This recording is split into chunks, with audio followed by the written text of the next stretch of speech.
It was here at St Martin's in the Fields Church in London that Amnesty International was born.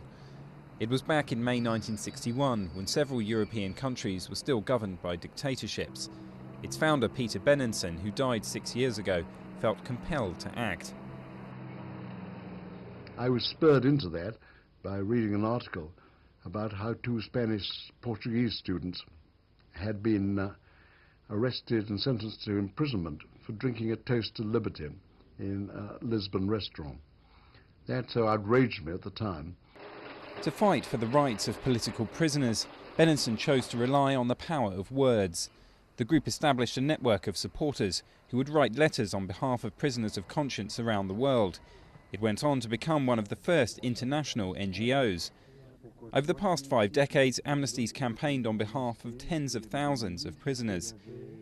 One of them was Imen Derouiche, who was detained and tortured under the Ben Ali regime in Tunisia. Amnesty saved me from at least 6 or 7 days of torture, which for me would have felt like 6 years in prison. So Amnesty saved my life during that period. Today, the organisation has broadened its agenda, campaigning on issues such as health and housing, or the right of women to have abortions, leading some to accuse it of becoming too politicised. But Amnesty insists the fundamental values have remained the same. The basic principle is to put in contact those who suffer with those who care. But while the method may not have changed, the world in which Amnesty operates clearly has. It's now just one of a plethora of NGOs working on issues connected to human rights.